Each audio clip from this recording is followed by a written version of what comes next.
Dans la vidéo précédente, vous avez pu voir comment je cherchais à savoir si mon projet existait déjà ou pas et surtout quels étaient mes futurs concurrents et ce que eux proposaient. Mais je n'avais pas encore répondu à la question la plus importante et la plus cruciale. Que vont en penser les gens? Alors ce que j'ai fait directement, j'ai été en parler à des potes à moi. Hey, c'est génial! Traduction. Hey, je te dis que c'est génial, juste parce que t'es mon pote.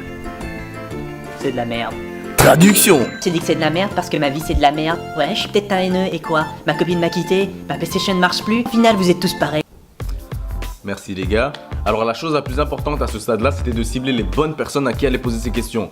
Des utilisateurs potentiels ou bien tout simplement des gens concernés par le sujet.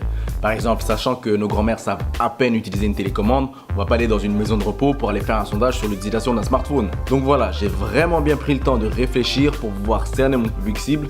Donc là, je pouvais me lancer sur les questions que j'allais leur poser.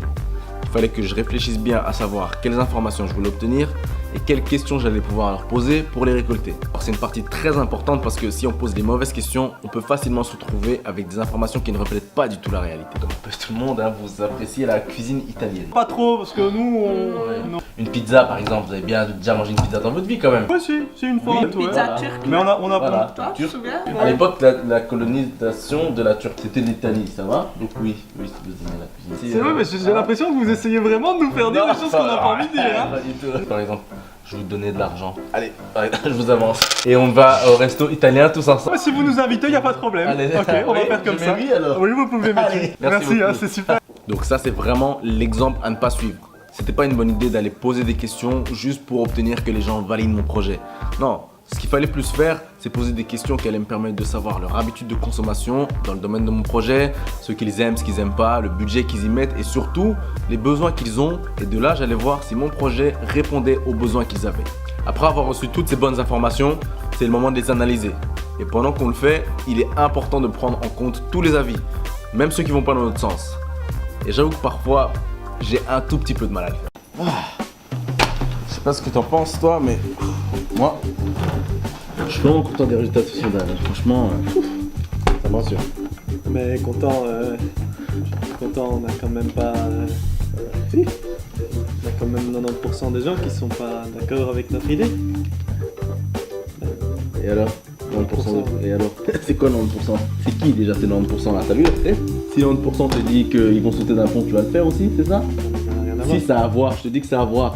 Les 10% là, c'est les Che Guevara, c'est les Nelson Mandela. À leur époque, personne ne les croyait non plus. Et aujourd'hui, regarde, viva la révolution, hombre. Donc moi, je suis dans les 10%, moi. C'est les minorités qui font avancer l'histoire. Viva les 10%. Donc voilà, je suis pas aussi borné que ça non plus. Mais c'est vrai que j'avais un peu de mal avec les avis négatifs. Jusqu'à ce que je me rende compte de leur importance. En fait, ça te donne juste une piste sur un des éléments de ton projet qui n'est pas encore au top. Et ça te permet de te rendre compte et de là, de l'améliorer.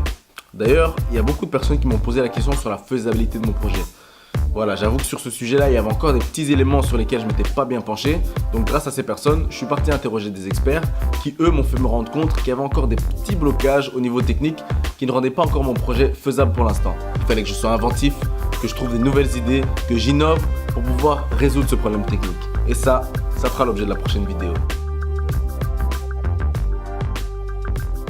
Bonjour, je m'appelle Joël, j'ai 24 ans, je suis étudiant en master en psychologie et notre projet avec Gandhi, c'est une application mobile qui serait avec des tutoriels vidéo.